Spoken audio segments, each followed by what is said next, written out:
Have you ever thought about starting your own podcast? When I was trying to get this podcast off the ground, I had a lot of questions. How do I record an episode? How do I get my show into all the apps people like to listen?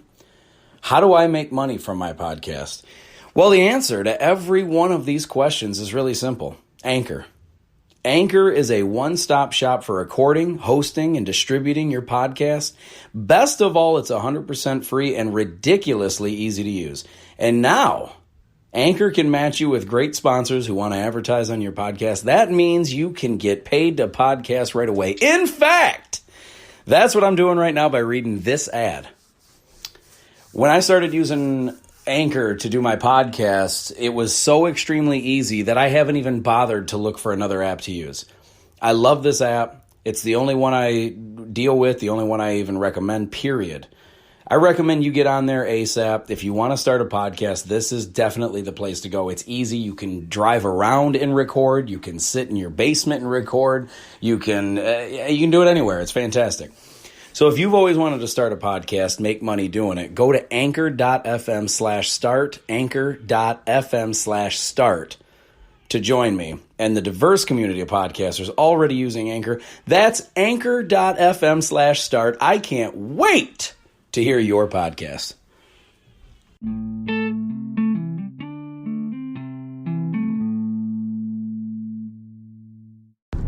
Hey, what's going on, everyone? It's Adam Rich from the Really Rich podcast. And, I don't talk a whole lot about, mental health and, the state of, people's depression and the I guess just the downer part of our society, the ugliness and the hate and the evil and the anger and the depression and everything that goes on in our world. And I don't get into it very often because it's, I really want to push people into being happier and thinking about brighter spots in life and focusing more on what's good and appreciation and things. But I also understand, though, that it is a very big concern in our society with what mental health issues bring, there's a lot of political talk, there's a lot of emotional talk, opinions about what we should do and what's the right answer and what can help people and what's the correct way to go and how to treat this going forward. And it's always a very touchy subject because I think everybody knows somebody or has dealt with it personally, has dealt with either bullying or just the hardness of life and what life is really like when you get out of high school and when it's over. Even in high school, you deal with bullying, you deal with people just being shitty to each other or laughing at people, making fun of, not necessarily just bullying you and trying to hurt you and things, but also just the way that young people deal with each other is a lot different than the way adults usually deal. Now, adults can be just as bad, if not worse, to be honest with you. It's just a difference. There's just the way they go about it is differently. When you're young, a lot of times people go on, in high school or elementary school or whatever. Usually when people are being bullied, you're picking on somebody at the playground or you're throwing paper airplanes at somebody's head or shooting spitballs at people. I remember that shit was big when I was young. I don't know if that shit's still going on or not, but what I do know is when you live in a world that we live in now where it's very PC regulated, very politically correct, there's a lot of 8th place trophies, there's a lot of entitlement, there's a lot of making kids feel like they've done a good job when they haven't really done anything except show up. And while I think it's nice, the heart is there, the intent is good. The intent is always to make kids, feel better, and to build self-esteem. It's usually wrapped up in trying to help kids build self-esteem. But I don't know I don't think really that the way our society is going about it is the right way. I don't think that rewarding kids for a lack of effort, but just merely showing up, is beneficial. I don't think that telling kids that they're doing great when they're not doing great is beneficial. I don't think I think it's good to help a child and guide them in the right direction and be knowledgeable and be helpful when it's necessary, when they need you. But I don't think it's good to always do everything for them to make their life easy. I know that as parents, you always want to make your child have a easier, better, happier life than you had. You don't want them to struggle the way you did. You don't want them to go through some of the bad experiences that you may have gone through, or, seen the hardships that you've seen in life. I think every good parent wants to protect their child as much as possible, wants to keep them safe and wants to keep them happy, and wants to, ultimately, a lot of times they want to just keep the child's innocence. But here's what happens.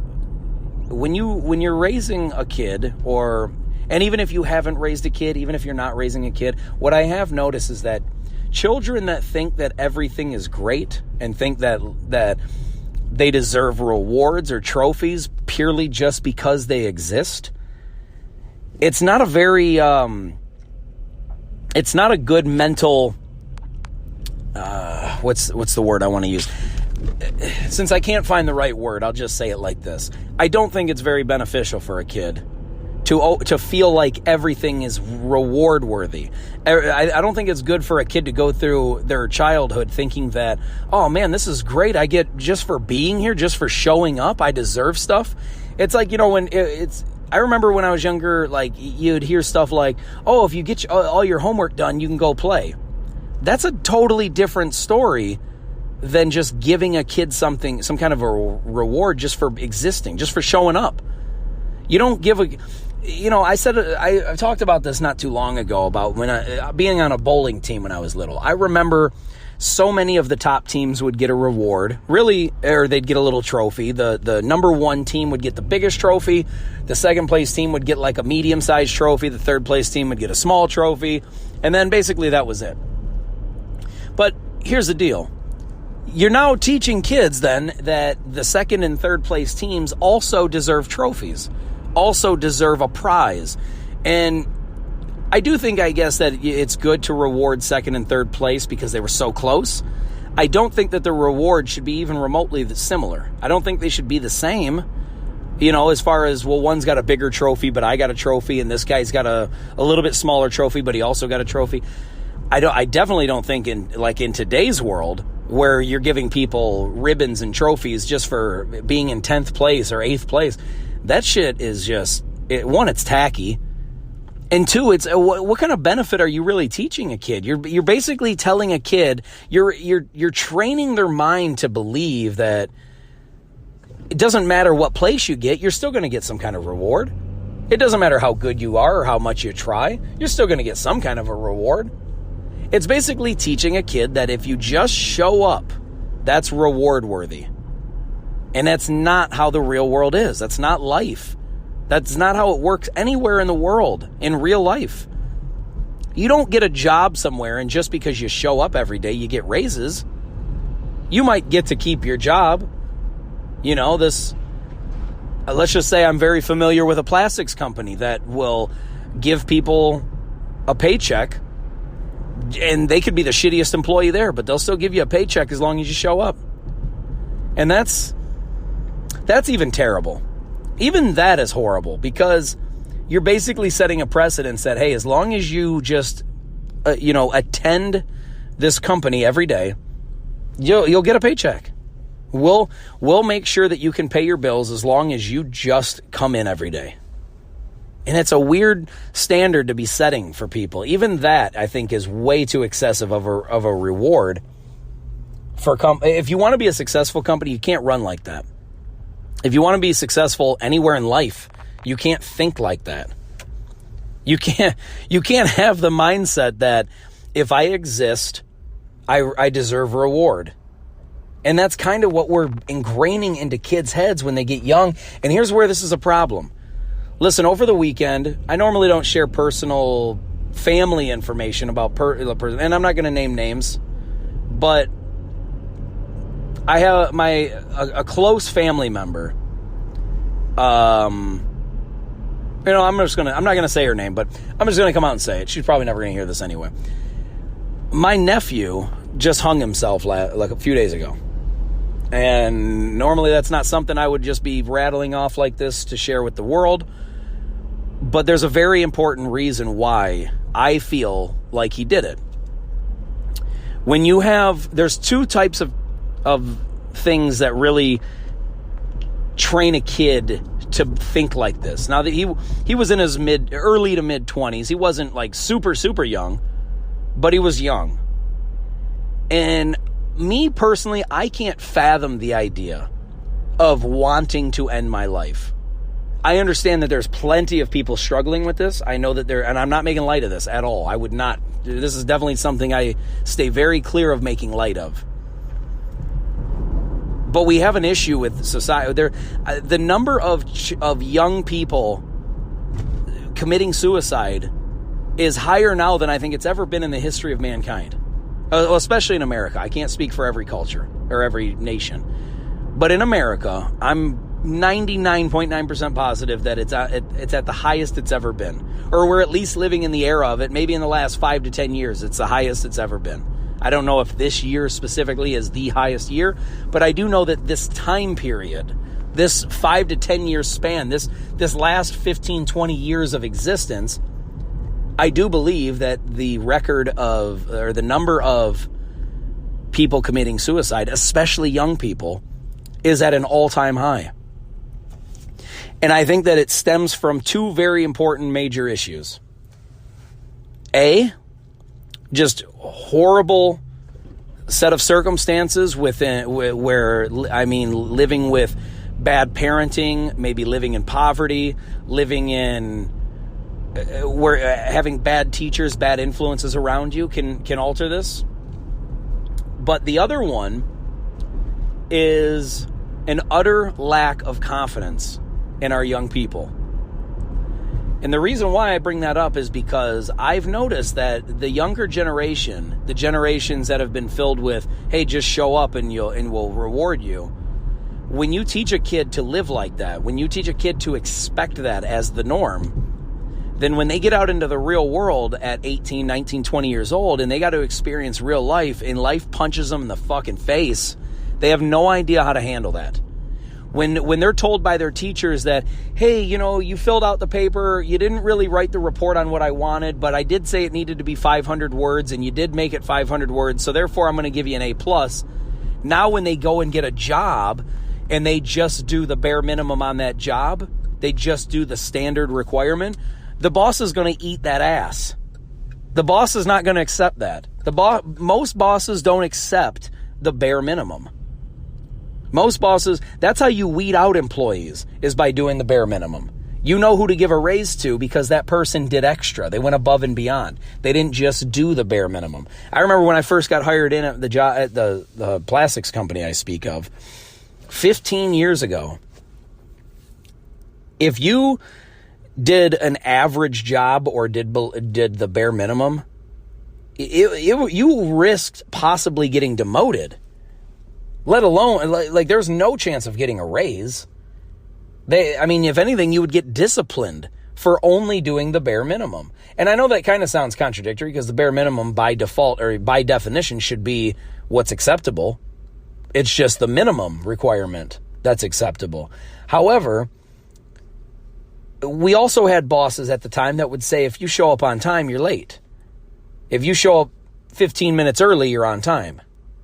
And it's like, well, wait a minute, I'm not getting paid for those 15 minutes. They don't care if you're getting paid for those 15 minutes. They want to see what type of person you are. They want to see what type of character you have. They want to see what type of work ethic you have. Are you going to show up early, unpaid, to be above and beyond? Because that's reward worthy. You're doing extra. If you just show up and do the bare minimum, all you're showing is that you're not worth getting a reward. You're lucky to even have a job if you're just doing the bare minimum. But we don't think like that in society now. We train kids to, hey, just write anything down as long as it has something to do with the topic. You might not have did what I asked you to do, or you might not have made the report on what I wanted you to make it on, but I did say it had to be 500 words, and you made it 500 words. So therefore, I'm going to give you a good grade. And I don't know if it's the teachers or the bosses or whatever being lazy, But it's certainly, and maybe the intent is good. Maybe it's always been about, well, I don't want to discourage them. I've heard that shit so much and it makes me sick. Well, I really didn't want to discourage them from doing something. Yeah, okay, well then use your fucking head though. I mean, listen, if you're playing basketball against a 5-year-old and that 5-year-old tries to take a shot and you block the fuck out of it, just knock it into the street, you're teaching the kid that, A, this is going to be a lot harder than you thought it was. But if you add insult to injury and say, you fucking suck, you should give up right now, you'll never be good at this, you're discouraging the kid. But if you just block that shot and say, try again, you're encouraging them to get better. You're encouraging them to say, hey, it's definitely possible, but you better be a lot better than this. You're not going to do shit like that.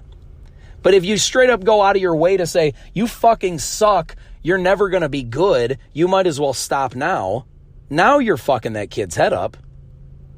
You know? So all I'm saying is just use your head. It isn't black and white. It's not, hey, if I don't give the kid a good grade, they'll just never try again. If they don't ever try, I mean, that's on them and their parenting. But as a teacher, you got to encourage them to keep trying, to get better.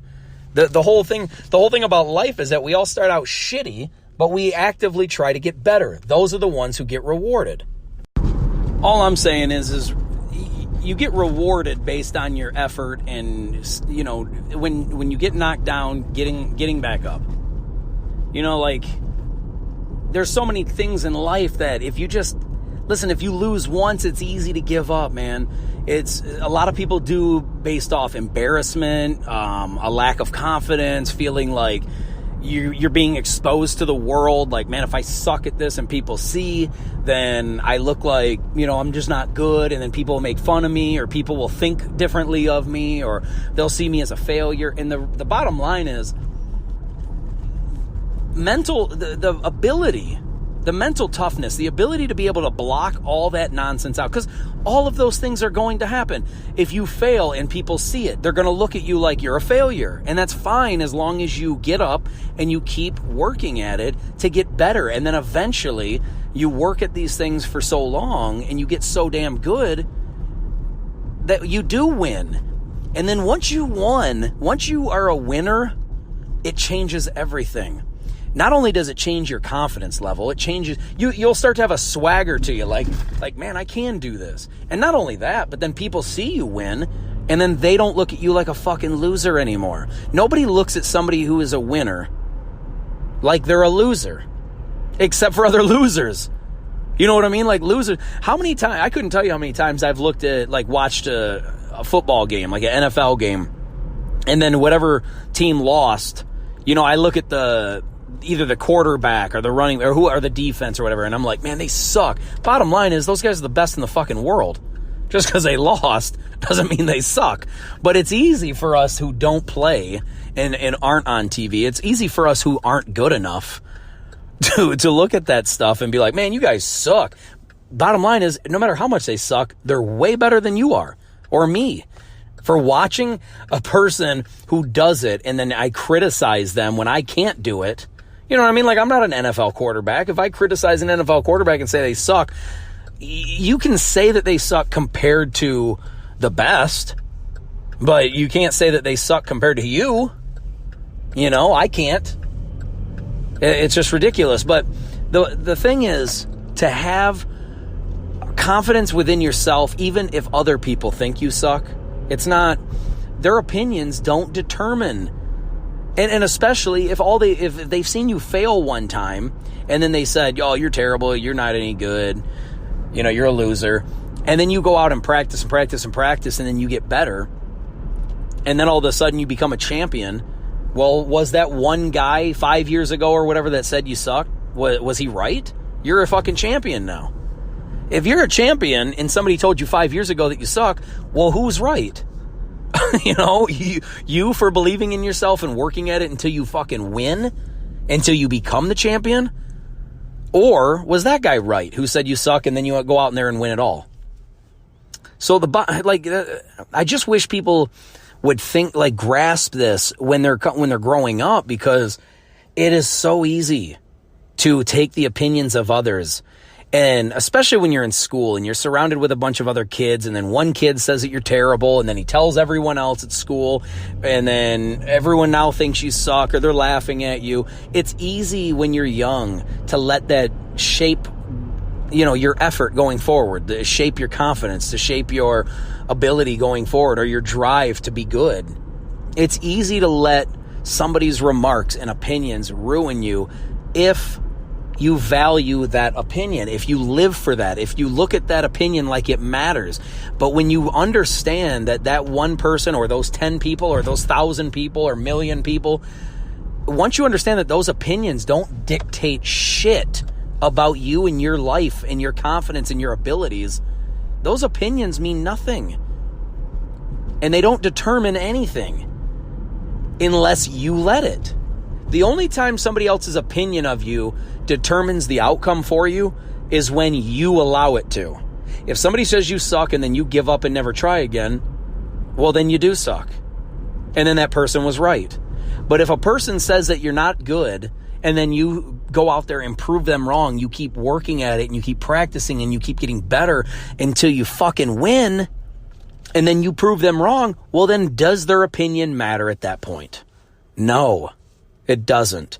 So the bottom line is, and I wish I could teach every kid under 18, or everybody for that matter, everybody who doesn't, has a lack of confidence, anybody who is kind of that self-doubts and thinks that, man, I'm not that good, maybe I'll never be that good. Anybody who thinks like that because somebody else said it, you're proving them right. The mental toughness, this is why it's so critical. To hear all that bullshit, to hear all that noise, to hear all that negativity and that criticism and the insults, and then to be like, I'll see you in 10 years, bitch. I'll show you. You think that I suck? I'm going to show you. You'll learn. It's going to take time. It's going to take patience. Listen, if somebody says that you're terrible, it's not going to change by tomorrow. Tomorrow they're not going to be like, man, he's phenomenal. She's phenomenal. That ain't gonna happen. If somebody thinks you're horrible, they're probably gonna think you're horrible for a long time. It's your job to prove them wrong, even with all that shit coming your way. Listen, I poke fun at myself. I laugh at myself. I'll talk about my big teeth, my buck teeth, my two front teeth that look like chipmunk teeth. I'll talk about me losing my hair. I'm starting to lose my hair. I've been started for a while, if I'm being honest. But that being said, my point is, I laugh at myself. I poke fun at myself. You know why? Because if I can say that shit about myself and still have confidence, if I can still keep moving forward when I say those things about myself and I laugh at myself, there's nothing you can do to hurt me. There's nothing you can say that's going to ruin my confidence. And it's not in an arrogant way. It's not like, if you say, I'm bald or I have buck teeth or whatever, it's not like I'm going to go cry myself to sleep over it. Because bottom line is, as soon as you can accept your own flaws and still have confidence in yourself, nobody else's insults or criticisms are going to fucking hurt you, dude. And you need to own this. The one good thing about all of us is that there's only fucking one of us each. When you look at people as the human race, you can easily say, oh, there's billions of us. None of us are special. And that is what humbles me. That's what keeps me humble. That's what keeps me grounded, to know that, look, I'm just one of many when it comes to people in general. But that also is what gives me my confidence, because I feel like if you're capable of doing something and you're a human being, then as a human being, I'm also capable of it. You may be better, but that doesn't mean that I can't get that good. If any human being can do anything, then so can you, as long as you're not limited by certain other variables. Like I'm saying, and I'm not trying to insult anybody, but to show what I'm talking about. If somebody is missing two arms, or if you're missing two arms and somebody else has both arms, then obviously it's going to be a little easier for them to climb a rope. You know what I mean?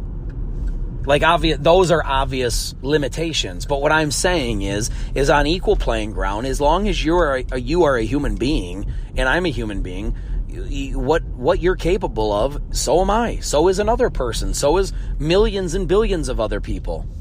Because human beings are capable of a shitload. They are capable of so much. You are, I am, we all are. And when you take the limitations off of yourself and you say to yourself, of course I can do this. If a human being can do it, then why can't I? That's the attitude everyone should be thinking with. That's what I think with. And look, if when you see me in person, I'm not some physical opposing threat to anybody. I'm not some ripped, muscular, behemoth, giant, physical specimen. I'm not perfection. I don't claim to be, nor do I think I am. I don't think anybody is. But you have to have the attitude that I can do anything that any other person can. Why couldn't I? Name me a good reason why I can't do it. You can come up with all kinds of bullshit things that block you from being able to accomplish anything. You can put your own roadblocks into your head. But the reality is, if you can do something, why can't I? If I can do something, why can't you? It's literally that simple, people. You just have to have the attitude that you're unstoppable. Every single champion that has ever happened, not only did they have mental toughness to block out all the bullshit when people said they couldn't do it, everyone on earth is told they can't do it until they prove people wrong. Everybody starts at zero. Michael Jordan had his very first basketball practice at one time. At one point in time, Michael Jordan took his very first jump shot. At one point in time, Michael Jordan blocked his very first shot, rebounded his very first shot, assisted his very first shot. There's a first for everybody. Nobody starts at the greatest of all time.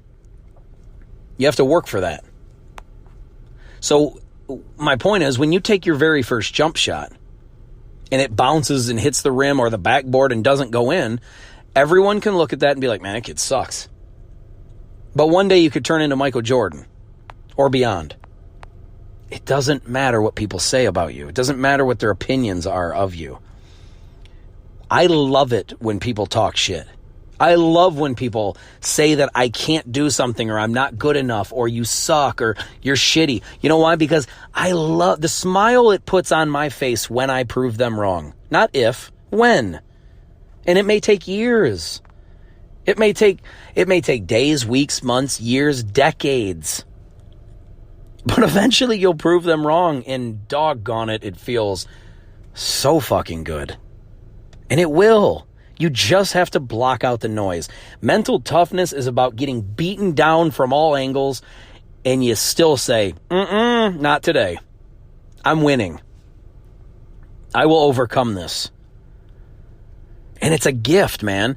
It is literally, you need to work at it. Listen, I didn't start with the quote unquote clutch gene. I know they say that a lot of athletes, like, oh, they got the clutch gene in them. No, they don't. They worked on it. They believe in themselves. When the pressure is at its highest, that's when they perform. Why? Because they work at that. Nobody's just born with the ability to be phenomenal under the hardest pressure. Nobody just does it. I mean, you may have you may be better suited to handle pressure, but you can always work at that. Put yourself in pressure situations and then try to succeed. That's how you work at those things. You got to practice like anything else. If you want to be good at certain things, you have to practice certain things. Nobody's just born with the ability to be Michael Jordan. He worked at that. And another thing, nobody that's at the top, no greatest of all time, didn't work at it. It doesn't just come naturally to anybody. Nobody is just, some people have a natural talent to be good at certain things, but nobody has a natural talent to be the greatest of all time at certain things. That fucking takes work. No matter what profession you're in, no matter what it is you're doing. If you're a painter, a sculptor, a track and field runner, a basketball player, an actor, dancer, working at a factory, working as a secretary. Nobody becomes the greatest at anything without hard work, dedication, and mental effing toughness. But you got to put yourself in those situations. When people are laughing at you, laugh in your head back. Deal with it. Take that shit. It's an amazing feeling when you just shut people up with your actions instead of your words. And I don't mean fighting. I don't mean punching them in the face. I mean going out there and executing your game plan, dude. Going out there and showing everybody who doubts you. I love it when people doubt me. Sometimes my own wife doubts me. A lot of times, actually. And it feels great when it's not like it's a competition where I'm trying to prove her wrong. It's just that I don't listen to people's outside noise. If my own parents said, you suck, it's never going to happen for you. As a matter of fact, when I was younger, the reason why it took me so long in my life to start doing what I want to do is because I constantly grew up in a household where they made me believe that the risk was too high. It just wasn't going to happen for me. It's just not very likely that it's going to happen for me. And then finally I reached a point where I was like, fuck them. I don't care. I love my parents, but I'm not listening to that shit anymore. The only way you're going to do it is if everyone is telling you you suck, go out and prove them all wrong. Prove everybody wrong. It's amazing. But listen, guys, that's all the time I got for today. I really just wanted to sink that shit home. Please listen when I say this. The best feeling is when somebody thinks you can't and then you show them you can. It is so damn good. Don't listen to other people's opinions. If you are motivated, if you love it, it doesn't matter how bleak your future looks. It doesn't matter how awful things are looking today. If you want it bad enough, you'll go out there and get it. Don't listen to anybody else when they tell you you can't. Use that shit. Every single person that tells you can't, write it down. Write that name down. Write it down on a list of people who said you can't, people who said you never will, people who said you're not good enough. Write their fucking name down so you can put them all on blast later. If you want to, you don't have to. Shut them up quietly. I don't call out names. I mean, I just said my wife sometimes doubts me, but I'm just giving examples here.